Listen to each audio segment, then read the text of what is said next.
Bonjour et bienvenue à cette célébration eucharistique. La messe d'aujourd'hui sera célébrée pour le repos de l'âme de Madeleine Bourgault par Pierre et Michel Le Prudhomme, pour le repos de l'âme de Judith Olival de Weimar par la famille de Weimar, en l'honneur de Saint Antoine de Padoue par Roland. Le président de la célébration sera l'abbé Jacques Kambangou, le curé. Entrons en célébration.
Au nom du Père et du Fils et du Saint-Esprit, la grâce de Jésus-Christ notre Seigneur, l'amour de Dieu le Père et la communion de l'Esprit Saint soient toujours avec vous.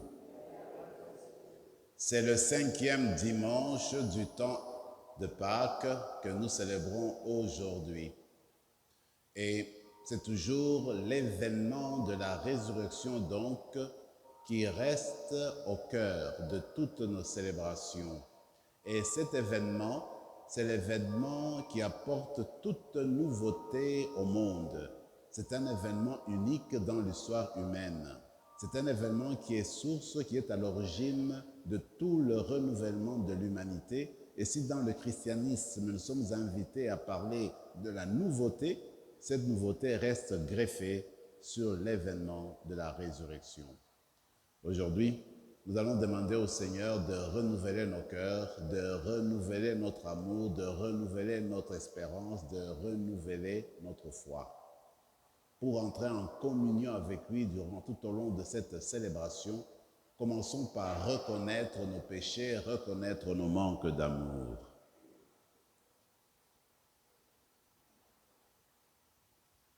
Seigneur Jésus, envoyé par le Père pour guérir et sauver l'humanité, prends pitié de nous. Ô Christ venu dans notre monde appeler tous les pécheurs, prends pitié de nous. Seigneur, assis à la droite du Père où tu intercèdes pour nous, prends pitié de nous. Que Dieu Tout-Puissant nous fasse miséricorde, qu'il nous pardonne nos péchés et nous conduise à la vie éternelle.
Prions le Seigneur.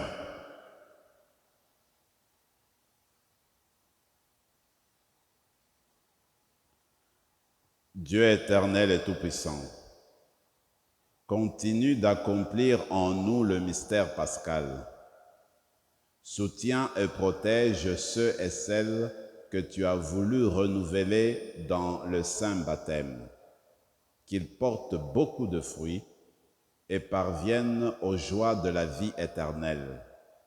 Par Jésus-Christ, ton Fils, notre Seigneur, qui vit et règne avec toi dans l'unité du Saint-Esprit, Dieu, pour les siècles des siècles.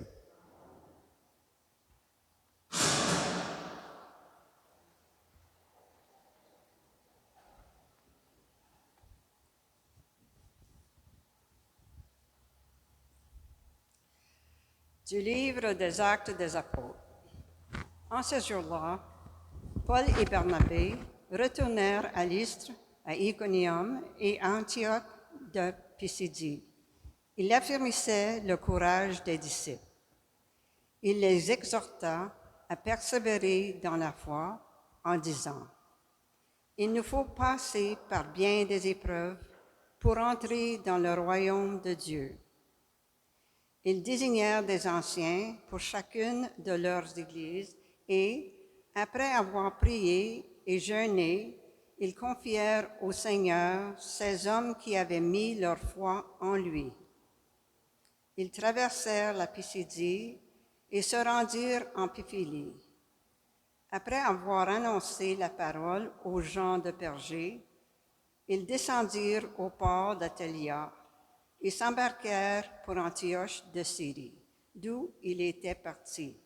C'est là qu'il avait été remis à la grâce de Dieu pour l'œuvre qu'il avait accomplie. Une fois arrivés, ayant réuni l'Église, ils rapportèrent tout ce que Dieu avait fait avec eux et comment il avait ouvert aux nations la porte de la foi. Parole du Seigneur. Nous rendons grâce à Dieu.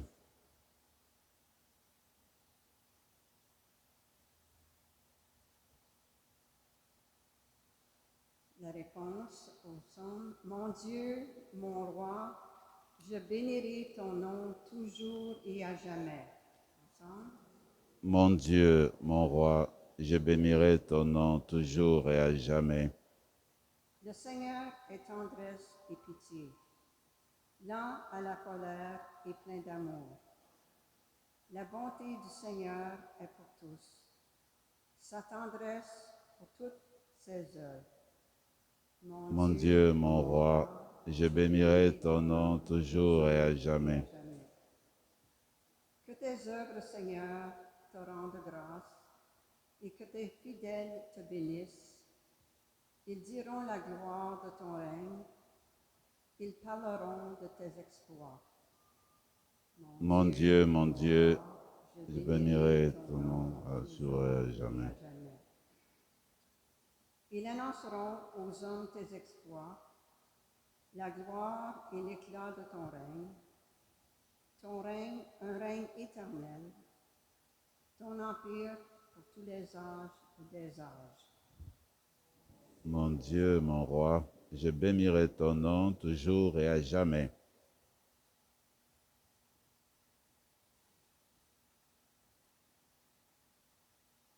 De l'Apocalypse de Saint Jean. Moi, Jean, j'ai vu un ciel nouveau et une terre nouvelle, car le premier ciel et la première terre s'en étaient allés, et de mer il n'y en a plus. Et la ville sainte, la Jérusalem nouvelle, je l'ai vue qui descendait du ciel d'auprès de Dieu, prête pour les noces, comme une épouse parée pour son mari. Et j'entendis une voix forte qui venait du trône. Elle disait: Voici la demeure de Dieu avec les hommes. Il demeurera avec eux. Et ils seront ses peuples, et lui-même, Dieu avec eux, sera leur Dieu. Il essuiera toutes les larmes de leurs yeux, et la mort ne sera plus. Et il n'y aura plus ni deuil, ni cri, ni douleur. Et ce qui était en premier s'en est allé. Alors celui qui siégeait sur le trône déclara, « Voici que je fais toutes choses nouvelles. » Parole du Seigneur. Nous rendons grâce à Dieu.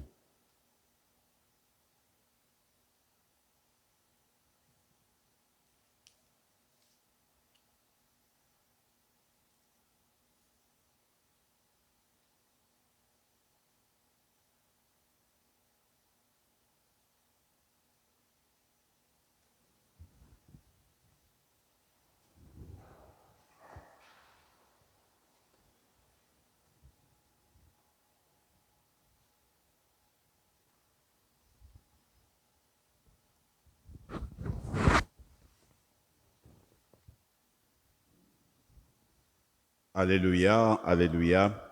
Je vous donne un commandement nouveau, dit le Seigneur. Aimez-vous les uns les autres. Alléluia. Le Seigneur soit avec vous. Évangile de Jésus-Christ selon saint Jean. Au cours du dernier repas que Jésus prenait avec ses disciples, quand Judas fut sorti du cénacle, Jésus déclara, « Maintenant le Fils de l'homme est glorifié, et Dieu est glorifié en lui. Si Dieu est glorifié en lui, Dieu aussi le glorifiera, et il le glorifiera bientôt. Petits enfants, c'est pour peu de temps encore que je suis avec vous. Je vous donne un commandement nouveau, c'est de vous aimer les uns les autres comme je vous ai aimé. Vous aussi aimez-vous les uns les autres. À ceci, tous reconnaîtront que vous êtes mes disciples, si vous avez de l'amour les uns pour les autres.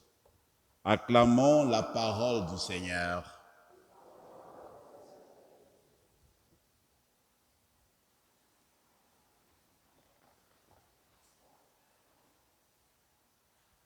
L'anthropologie culturelle nous montre comment, depuis les premiers moments où nous avons eu les humains sur la terre, il y a toujours eu un certain respect envers les morts, les personnes qui sont parties.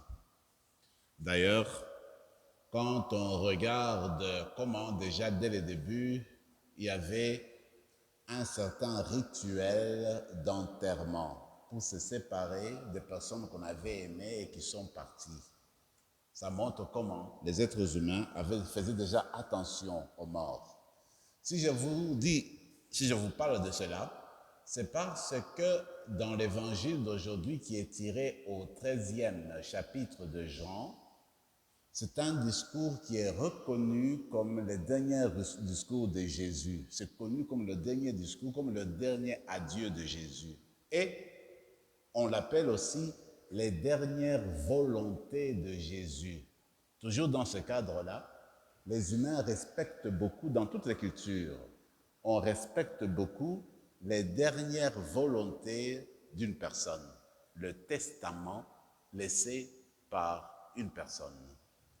Il me semble que la lecture d'aujourd'hui doit être prise avec tout le sérieux possible parce que Jésus est conscient qu'il est à la fin de sa vie et il voudrait livrer un dernier message aux personnes qui l'ont suivi depuis le début. Ce qu'il voudrait leur dire, ce qu'il a vraiment au cœur, ce qu'il pense que ses disciples doivent garder pour toujours. C'est ainsi qu'il va leur dire, je vous donne un commandement nouveau. Aimez-vous les uns les autres comme je vous ai aimé. Y a-t-il une nouveauté là? L'amour existait déjà depuis l'Ancien Testament. On dit, aime Dieu de tout ton cœur, de toute ton âme, de toute ta force, aime ton prochain comme toi-même. Mais là, si on parle d'une nouveauté, ce que Jésus ajoute, c'est dire que il ne faut pas vous aimer de n'importe quelle manière. Aimez-vous les uns les autres comme moi. Je vous ai aimé. Voilà la spécificité du christianisme. Voilà la manière de s'aimer du christianisme. En fait, Jésus partage avec les siens la manière d'être, la manière de vivre après son départ. Et il dit, les autres vont reconnaître que vous êtes mes disciples quand ils verront que vous vous aimez les uns les autres comme moi. Je vous ai aimé. Alors je me dis, la question à poser, c'est de savoir, mais quelle est cette manière d'aimer dont parle le Seigneur? Et encore là, pour se résumer, il faudrait d'abord partir déjà du 13e chapitre. En fait, Jésus parle à ses disciples après le lavement des pieds. C'est ainsi qu'il leur partage ce qu'il a vraiment dans le tréfonds de lui-même. En fait, c'est quoi aimer comme le Christ? Eh bien, aimer comme le Christ, c'est apprendre à se mettre à genoux et à laver les pieds des personnes qui nous entourent. Qu'est-ce que cela veut dire? Cela veut dire que l'amour chrétien, l'amour qui vient du Christ, est un amour service. Nous montrons notre amour, notre attachement aux personnes qui nous entourent, aux personnes qui vivent avec nous en famille, à notre femme, à notre mari, quand nous essayons d'aimer ces personnes-là en leur rendant service, en nous mettant à leur disposition, en nous mettant en genoux et à laver leurs pieds. À dire, nous ne voulons pas regarder les personnes du haut. Nous voulons plutôt faire comme Jésus qui accueille tout le monde et qui se met, n'est-ce pas, à la disposition de tous et de toutes. Et Jésus a lavé les pieds de Judas qui allait le trahir. Jésus a montré qu'il était de service envers Pierre, envers tous les disciples, parce que les disciples vont l'abandonner, comme vous savez, à la veille de sa mort. Malgré tout, le Seigneur va jusqu'au bout. Il aime en se mettant à genoux, en se mettant au service des personnes que le Père lui a confiées. Voilà la première caractéristique de l'amour du Christ, qui est un amour chrétien. En d'autres termes, en fait, quand nous rendons service aux autres, c'est que dans notre vie, dans la société, dans la communauté paroissiale, dans la communauté en général, nous voulons reconnaître les mérites des personnes et nous voulons louer la réussite des personnes. Nous ne voulons pas seulement nous regarder nous-mêmes et nous vanter nous-mêmes, nous mettre au service des autres. La deuxième caractéristique, mes amis, c'est toujours au chapitre 13. En fait, Jésus qui donne son corps par le truchement du pain. Il prend le pain ce jour-là, vous vous rappelez à la dernière scène, il dit, ceci est mon corps, ceci est mon sang, prenez et mangez, prenez et buvez. Ça, c'est une expression, ça dit tout ce que Jésus a été tout au long de sa vie, tout au long de son existence. Il a été une personne donnée. Il faisait le don de soi-même, il était tout le temps à la disposition des autres, il était tout le temps en train de relever les autres. Finalement, il est celui qui se donne pour que les personnes qui l'entourent aient la vie éternelle. Je ne sais pas si vous êtes déjà tombé sur l'image de l'oiseau qu'on appelle le pélican.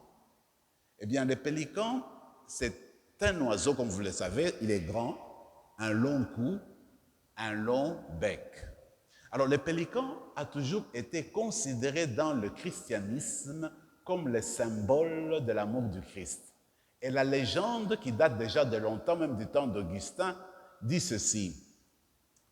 Au temps de la famine, les pélicans mères n'arrivent pas à nourrir ses petits, il n'y a plus de poissons. Alors le pélican va ouvrir sa poitrine et laisser ses petits se nourrir de son cœur, de la nourriture qui se trouve à l'intérieur. La mère pélican va donner sa vie pour que les petits pélicans demeurent en vie, continuent à vivre. Symbole de l'amour du Christ.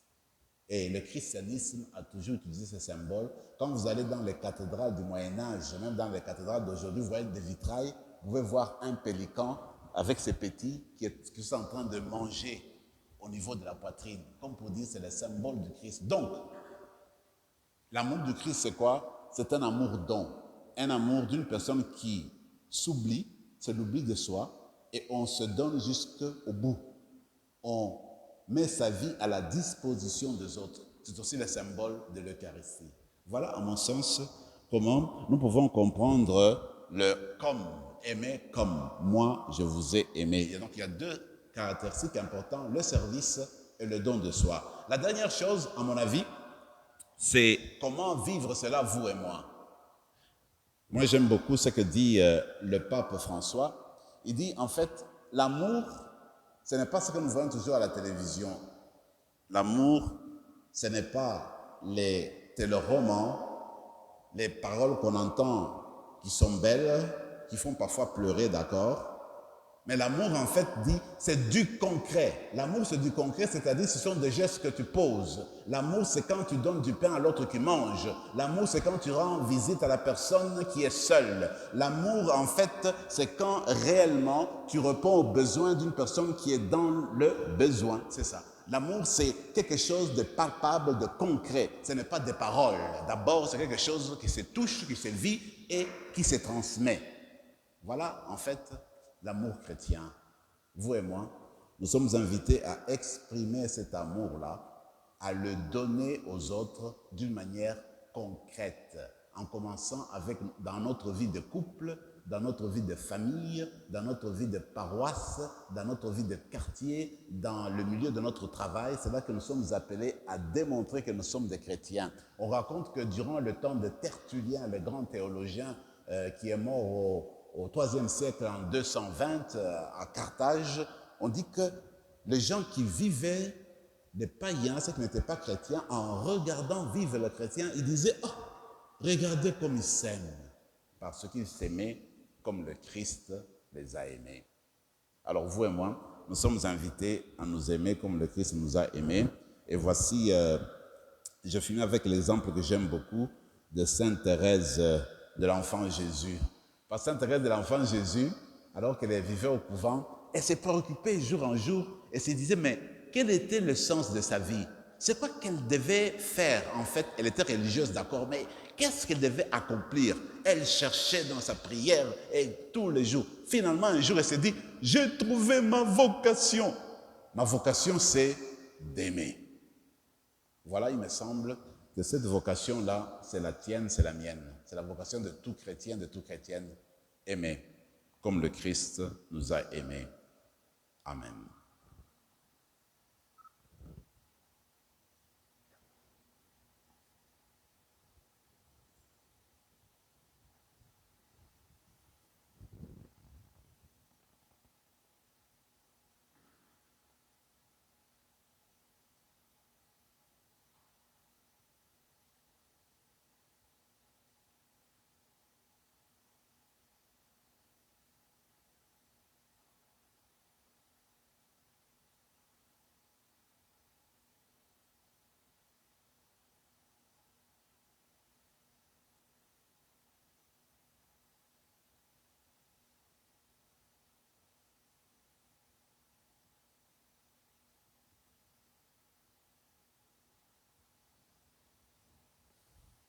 Je crois en Dieu, le Père Tout-Puissant, Créateur du ciel et de la terre, et en Jésus-Christ, notre Fils, notre Seigneur, qui est conçu du Saint-Esprit.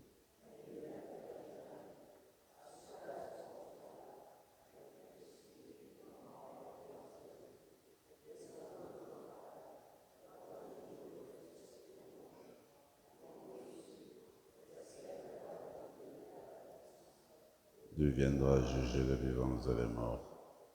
Je crois en l'Esprit Saint, à la Sainte Église catholique, à la communion des saints, à la rémission des péchés, à la résurrection de la chair et à la vie éternelle. il existe des gens qui, par leurs paroles et leur comportement, Rende visible le monde nouveau d'amour, de justice et de paix, inauguré par Jésus. Présentons ces personnes au Seigneur et prions pour elles en disant, « Seigneur, garde-les dans ton amour. » Seigneur.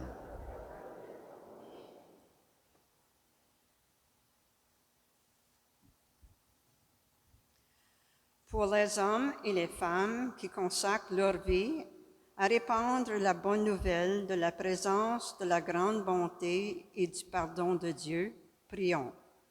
Seigneur, garde-les dans ton amour. Pour les membres de nos communautés qui accueillent les nouveaux arrivants sans préjugés, dans l'ouverture à leurs valeurs et à leurs traditions, prions. Seigneur, garde-les dans ton amour. Pour ceux et celles qui écoutent avec compassion les victimes d'abus de toutes sortes et les soutiennent dans leur processus de guérison, prions. Seigneur, garde-les dans ton amour. Pour les gens qui accompagnent des personnes affligées par la maladie, le deuil, le chômage et qui ravivent leur espérance, prions. Seigneur, garde-les dans ton amour. Pour les enfants qui reçoivent leur première communion, afin qu'ils grandissent toujours dans l'amour pour Dieu et pour le prochain, prions. Seigneur, garde-les dans ton amour. Seigneur Dieu, tu nous as envoyé ton Fils Jésus. Il nous a aimés du même amour qui circule entre vous. Que l'Esprit nous vienne en aide pour que nous puissions aimer nos frères et sœurs comme lui. Nous te le demandons par ce même Jésus, le Christ, notre Seigneur.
Prions ensemble, mes frères et mes sœurs, au moment d'offrir le sacrifice de toute l'Église.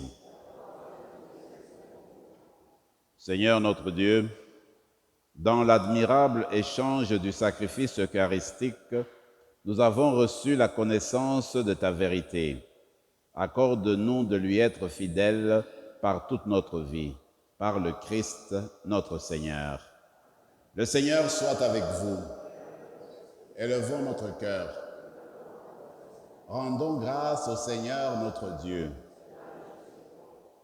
Vraiment, il est juste et bon, pour ta gloire et notre salut, de te louer, Seigneur, en tout temps, mais plus encore de te glorifier en ces jours où le Christ notre Pâque a été immolé.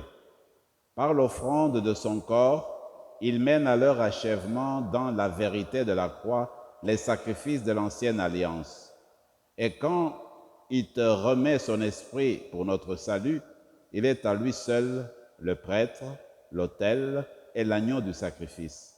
C'est pourquoi la joie pascale rayonne par tout l'univers, la terre entière exulte, les puissances d'en haut et les anges dans le ciel chantent sans fin l'hymne de ta gloire.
Tu es vraiment saint, Dieu de l'univers, et toute la création, et il est juste que toute la création proclame ta louange, car c'est toi qui donnes la vie, c'est toi qui sanctifies toutes choses, par ton Fils Jésus-Christ notre Seigneur, avec la puissance de l'Esprit Saint, et tu ne cesses de rassembler ton peuple, afin que du levant au couchant du soleil, une offrande pure soit présentée à ton nom.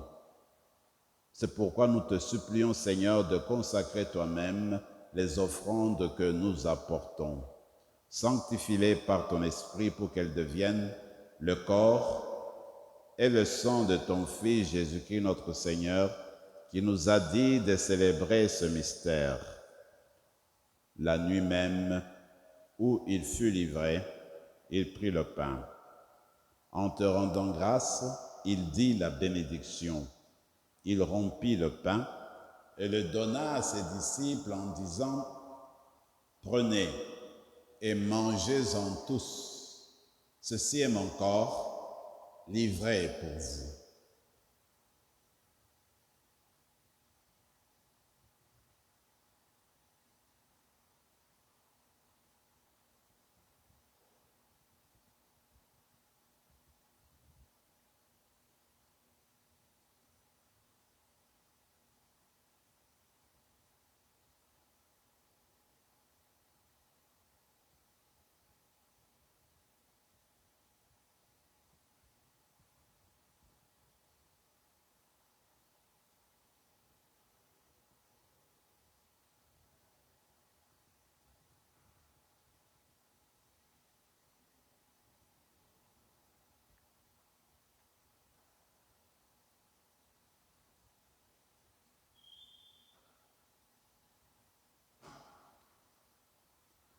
De même, à la fin du repas, il prit la coupe.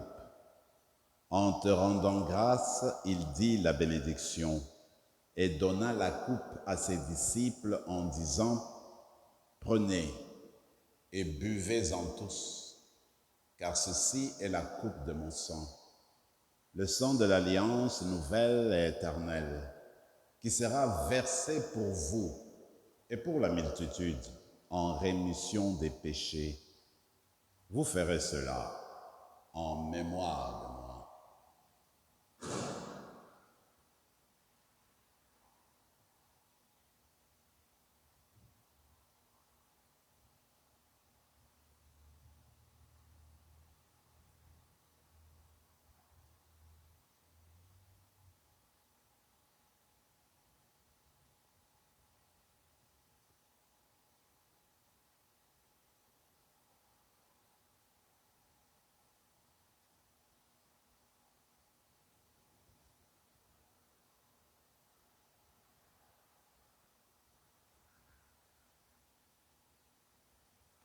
Il est grand le mystère de la foi.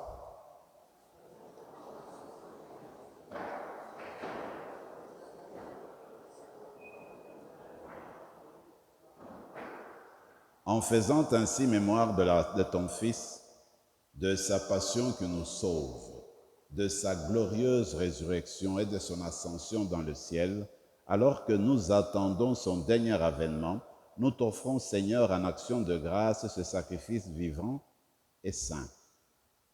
Regarde, nous t'en prions, l'oblation de ton Église et daigne y reconnaître ton Fils, qui, selon ta volonté, s'est offert en sacrifice pur pour nous réconcilier avec toi. Quand nous serons nourris de son corps et de son sang et remplis de l'Esprit Saint, accorde-nous d'être un seul corps et un seul esprit dans le Christ. Que l'Esprit Saint fasse de nous une éternelle offrande à ta gloire, pour que nous obtenions un jour l'héritage promis avec les élus, en premier lieu, la bienheureuse Vierge Marie, Mère de Dieu, avec Saint Joseph son époux, les bienheureux apôtres, les glorieux martyrs, Saint Antoine de Padoue et tous les saints qui ne cessent d'intercéder auprès de toi et nous assurent de ton secours. Et maintenant, nous te supplions, Seigneur, par le sacrifice qui nous réconcilie avec toi, étends au monde entier le salut et la paix. Affermis la foi, affermis ton Église en pèlerinage sur la terre dans la foi et la charité, en union avec ton serviteur, notre pape François, et notre évêque Marcel, l'ensemble des évêques, les prêtres, les diacres, et tout le peuple des rachetés. Écoute en ta bonté les prières de ta famille que tu as voulu rassembler devant toi. Dans ta miséricorde, ramène à toi, Père très aimant, tous tes enfants dispersés. Pour nos sœurs et pour nos frères de faim, et plus spécialement pour Madeleine Bourgault et pour Judith Olival de Veilma, et pour tous ceux et celles qui ont quitté ce monde et trouvent grâce devant toi, nous te prions. En ta bienveillance, accueille-les dans ton royaume, où nous espérons être comblés de ta gloire tous ensemble et pour l'éternité, par le Christ notre Seigneur, par qui tu donnes au monde toute grâce et tout bien.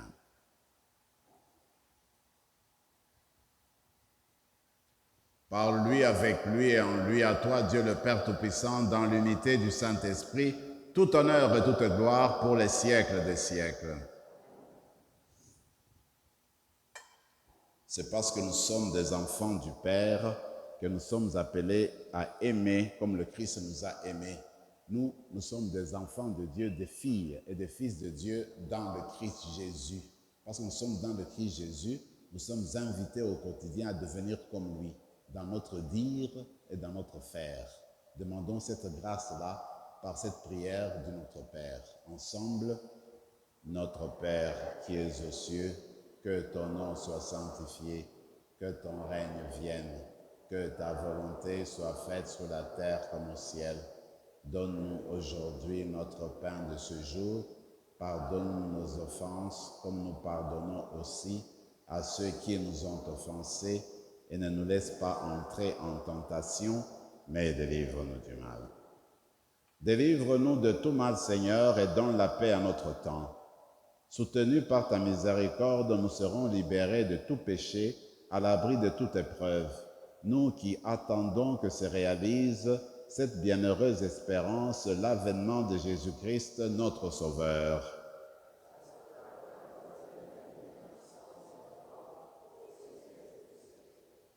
Seigneur Jésus-Christ, tu as dit à tes apôtres, je vous laisse la paix, je vous donne ma paix. Ne regarde pas nos péchés, mais la foi de ton Église, pour que ta volonté s'accomplisse, donne-lui toujours cette paix et conduis-la vers l'unité parfaite, toi qui vis et règnes pour les siècles des siècles. Que la paix du Seigneur soit toujours avec vous.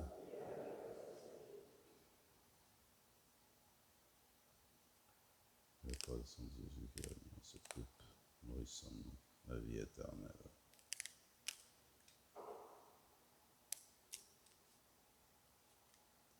Agneau de Dieu, qui enlève les péchés du monde, ciel.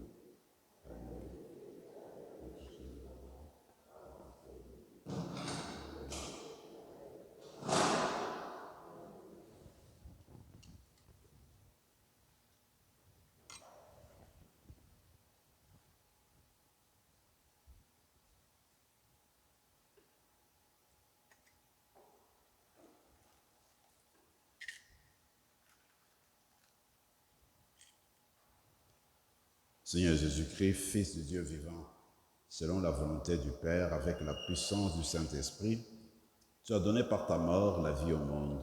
Que ton corps et ton sang nous délivrent de nos péchés et de tout mal. Fais que nous demeurions fidèles à tes commandements, fidèles à ton amour, et que jamais, jamais, Seigneur, ne soyons séparés de toi.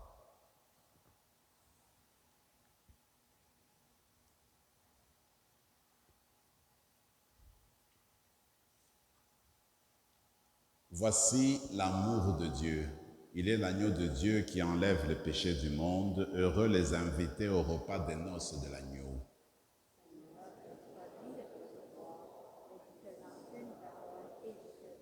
Que le corps et le sang du Christ nous gardent pour la vie éternelle.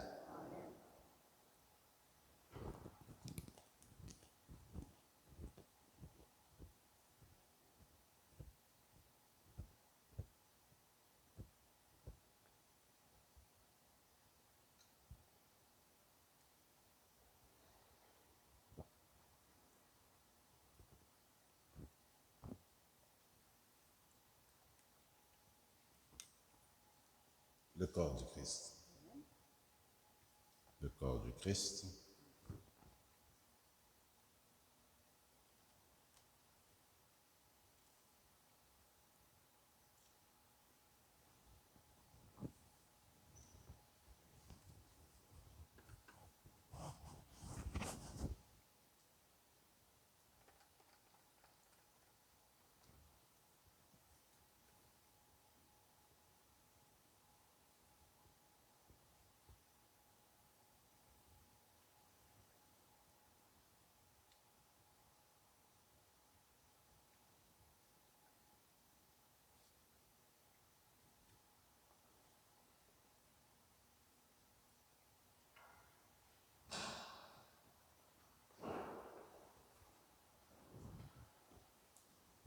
Christ, le corps de Christ.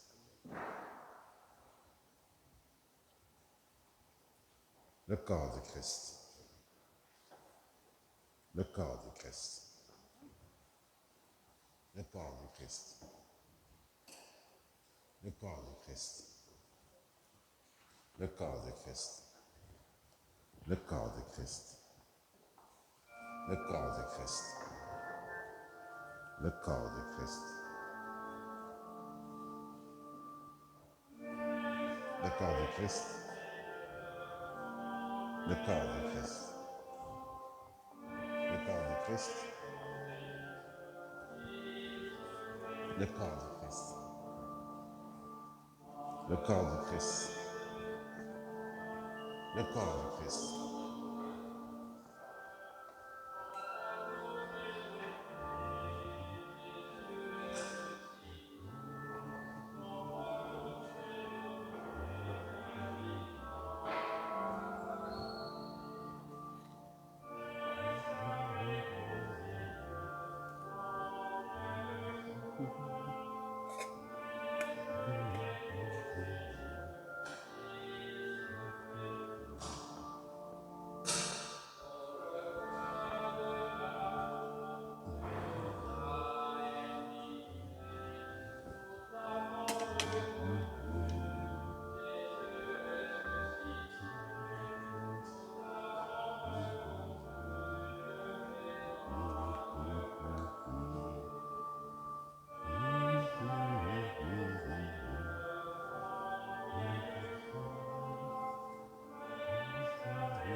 Après ce beau chant de méditation, prenons quelques moments de silence et de prière dans nos cœurs, demandant que Jésus nous transforme par son amour et que nous arrivions aussi à transformer le monde autour de nous.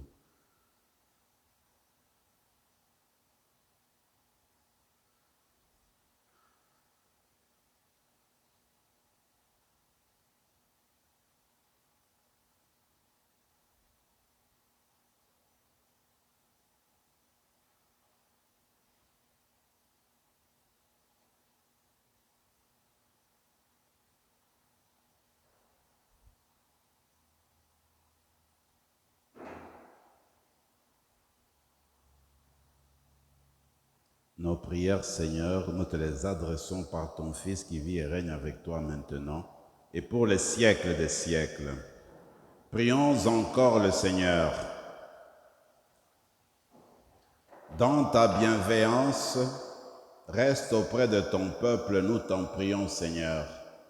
Puisque tu l'as initié au sacrement du ciel, fais-le passer de ce qui est ancien à la vie nouvelle. Par le Christ, notre Seigneur. Le Seigneur soit avec vous et que Dieu Tout-Puissant vous bénisse, le Père, le Fils et le Saint-Esprit. Allez dans la paix du Christ.